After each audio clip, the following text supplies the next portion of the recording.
What we expect to see, and I think what we often see, is kind of the fruits of that labor. It's value that you built up in your home, in maybe your second home if you're lucky, or the business that you've been, you started when you were young and you've worked on for 20 or 30 years, and now you are making it pay for you.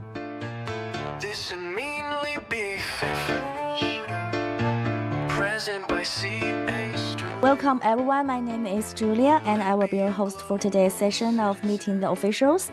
Thank you, Andrew, for joining us today. We truly appreciate that you take the time to share with us your insight with our audience. So before we begin today's topic, could you briefly introduce yourself and share with us your professional background and about your current role at ALC? Sure. Hi, everyone. I'm happy to be here. It's nice meeting you all. My name is Andrew Diroll Black. I'm currently the Chief Compliance Officer for American Lending Center Regional Centers. Prior to this, I started my career in immigration as an immigration services officer in New York City. There, I did all of the things you do for immigration. I adjudicated applications for citizenship and green cards. I focused very heavily on children's citizenship issues and adoptions. And after a few years of doing that, I moved to the brand new Immigrant Investor Program office in Washington, D.C. in 2013. There, I helped set up the office. I was one of the first officers that was hired. I helped establish policies, and I helped found the Regional Center Compliance Division. After about 10 years in IPO, I was the acting division chief for the Compliance Division, and I was picked to implement the new RIA legislation, the Reform and Integrity Act for the EB-5 program. I spent about 6 months doing that. We created all the brand new forms in the EB-5 program. And after I had accomplished so many things in EB-5, I decided to take a break and move to the DHS Civil Rights Office. And then this fall, I happened to meet up with John Shen. He found me on social media. We talked, and he thought I'd be a great fit for ALC. So I came on board as the Chief Compliance Officer in September of this year.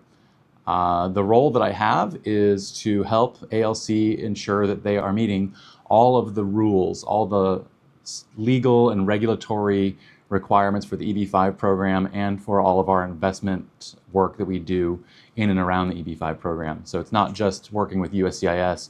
There are other entities that we have to follow their rules, like the Securities and Exchange Commission, SEC, as well as state and local regulatory agencies. So as we know that before joining ALC, you have been the senior positions at USCIS. We think is a transition from a government to the regional center. I think it must be some interesting journey.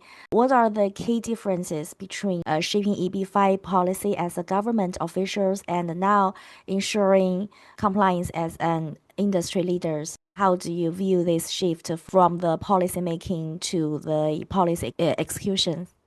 In terms of shifting from policy making in the government to policy execution in the private sector, the big difference is just whether we are trying to create a rule system for other people to follow and make it make sense, or whether we are able to follow that rule system. So different sides of the same equation.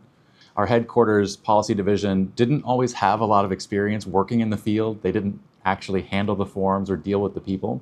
And so sometimes the policies would come down and be very different from what we thought was reasonable or actionable.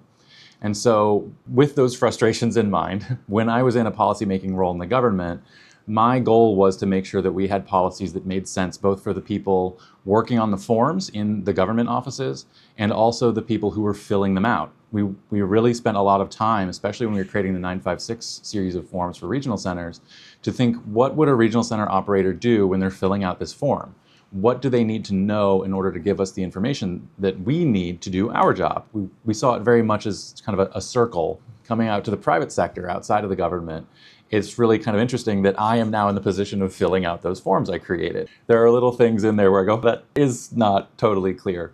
And so what we do is we try to work to be very consistent on our approach and how we fill out the forms and how we approach questions about whether one EB-5 project will meet requirements or another, whether one investor's question can be answered with good information or whether we don't know and need to do research. We just want to have a good, fluid working relationship and make sure that our process matches the expectations of what we see on the government side. Now we move on to today's main topic, that EB-5.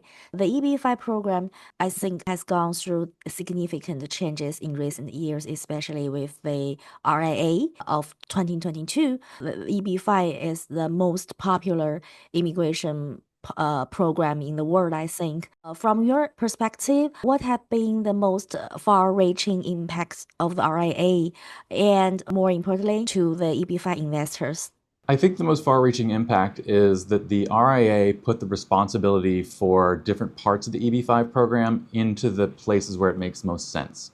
So prior to the RIA, regional centers were not really responsible for a lot of the information that came through an individual investor's petition. The investors were ultimately responsible for all of the evidence that was submitted to USCIS. They had to provide the business plan, they had to provide the investment documents, they had to and also show that they had a lawful source of funds. So if there were problems with a project or if something had changed in the business plan, it was ultimately the investor who was responsible for updating that information. The RIA required that regional centers now would be responsible for submitting documentation related to the projects, and that investors were responsible really only for showing that they had a lawful source of funds and that they were invested in these particular projects. So to do that, when we were implementing this law in 2022, we very quickly came up with a set of forms that would help make that possible. So we created the 956 series of forms, which are the regional center forms that allow regional centers to apply for new designations and to get approval for their projects. We also created the 526E form, which is the investor's form that they file to show that they're eligible, and really that focuses on the investor, their background, and their source of funds only. So by separating those two things, it really made the process a lot more streamlined on both the investors and the regional center side and on the government side. Changes of the RIA is the creation of visa set aside. It's very important especially to the mainland China's investors. Why the USCIS create that visa set aside? To what extent has it helped elevate the long-standing visa backlog? Right. So in terms of the visa set-asides, they're really revolutionary in terms of both how the investors can move through the EB-5 system, but also how the EB-5 program generally helps out the areas that it was intended to help. There was always a rural category in the EB-5 program, but it was just part of the general targeted employment area series for pre-RIA. The visa set-asides created carve-outs or special groups of visas for rural, infrastructure, and high unemployment. And it set those aside so that they are separate from the main body of the EB-5 visas that are available. There are roughly a third of all of the visas that are allocated to EB-5 are in these special categories. So those visas are current. That means that if you have an approved EB-5 petition and you are otherwise eligible to enter the United States, a visa should be available now. And what that means is, as I think everybody knows, there's been a backlog of visas for China in particular, and some other countries, India, Vietnam, that mean that even if you have an approved EB-5 petition, you're going to wait years, sometimes many years, before a visa becomes available. These new categories allow investors to invest in projects that they can get a visa immediately. Now, one of the purposes of the EB-5 program from the very beginning was to bring investment to places in the United States that didn't always get that kind of help. Post-RIA, we've seen a huge shift of projects to these other areas outside of those traditional development centers. So we're seeing projects in Northern California, in Minnesota, in parts of Oklahoma that you can't see a city for miles. What it does is it's really starting to bring investment to places in the United States that really need it. During your time at USCIS, you must have reviewed a significant number of EB-5 cases. So from that inside perspective, what changes have you observed in USCIS reviewing standard and compliance requirements in recent years? I think the biggest change in terms of compliance requirements in recent years is really a focus on transparency and accountability. Prior to the RIA, there just weren't a lot of rules for how regional centers should do their business. The regulation only had penalties for failing to promote economic growth. And so if you look back in the history of the EB-5 program, especially in like 2012, 2013, there were a lot of regional centers that were committing some very large fraud schemes. Hundreds of millions of dollars being wasted on projects that never existed. The RIA created a whole lot of new compliance measures and requires regional centers to provide a lot more information. Knowing that we have these requirements to provide more information about the people who work in the regional center and the way that money is moving through the regional center, I think it's really helped the industry as a whole to come together and be more responsible. I think most of our investors care what they project and whether the money can get back. So the next question is, the immigration officers show any preference? For example, are certain types of social funds reviews more favorably or are not? Can you share some information with us? Sure. So in terms of whether officers show any preference to particular applications, the answer is no, or at least I hope not. We are trained as officers to eliminate all of our biases and not have any preference to these things. We are trained to treat every case as its own set of facts and to judge them fairly. That being said, there are some fact patterns that are easier to adjudicate than others. I will tell you from my experience, I probably personally adjudicated somewhere in the range of 2,000 to 3,000 individual petitions. I was one of the fast ones in IPO. But there are some that are just less complicated and easier to follow. I think that when you have a straightforward, easy explanation for where your money comes from and you can document it, you have paperwork to show where the money came from, that's really the best bet. The most common things I think we saw were sales or mortgages on houses, or on property. If you can show how you earned the money to buy that property, and then you can show how you sold or otherwise took equity out of that property, those should be very straightforward evidence documentation trails to follow. The next most common would be taking money out of a business. And again, we want to know the story. When an officer looks at that case, they want to know where the money came from to found the business, how much money the business has made, and the ownership of that business is worth, and how you took it out. Again, those are relatively straightforward processes. More complicated things, or sources of funds that don't come from fixed value, such as sales of artwork or cryptocurrency, are a lot trickier. Pulling money from businesses without a clear market value, so a business that doesn't have a clear shareholder price, for example, is going to be a lot harder to understand for an immigration officer. That's not impossible, but again, it comes down to whether or not the investor can show with clear and convincing evidence where those funds came from. I think the people that we have in this industry, the investors that we see, aren't the super wealthy. They aren't, billionaires. They're certainly doing well. They've worked hard their whole lives and they've saved up some money or created value in their companies or in the properties they own, but they're not the ultra rich. And so what we expect to see, and I think what we often see, is kind of the fruits of that labor. It's value that you built up in your home, in maybe your second home if you're lucky, or the business that you've been, you started when you were young and you've worked on for 20 or 30 years and now you are making it pay for you.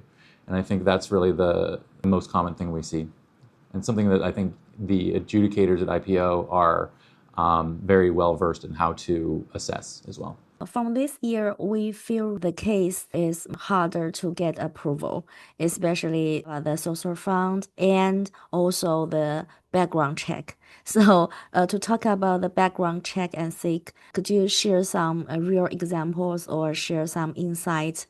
In terms of background checks, there's not a whole lot I can share because a lot of the information that I learned and was trained on is still considered confidential and classified even after I've left the government.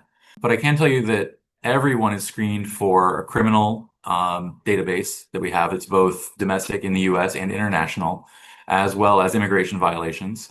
Again, those could be anywhere in the US for any reason. If you were a visitor here for a weekend 25 years ago, that's in our systems. But of course, related to that are screenings for terrorist activity, espionage, national security issues, things like tech transfer, things like that. If you get stopped at the airport, it will stop you at the EB-5 application or immigration process generally also. So if it's something where you receive questions when you're traveling, those are the same questions that the officers are asking themselves when you file an EB-5 petition. So that's something that's kind of interesting, that we, the regional center operators, have more restrictions and have to be a little more circumspect than even the people who are investing, which is, I think, a good thing. We feel that recently the USCIS feel like to have accelerated its view time, its process time of the regional center project. That means the I-956F and the I-526E petitions. So do you believe this is a signal that their agencies, their officials, they will check the cases faster than before? In your view, what characteristics should a truly compliant regional center have in order to meet the USCIS standards? Right. So I think the acceleration or the increased efficiency in adjudicating the 526E and the 956F forms comes from two things. First, when the RIA was passed, USCIS worked really hard to get rid of the backlog of pending regional center applications.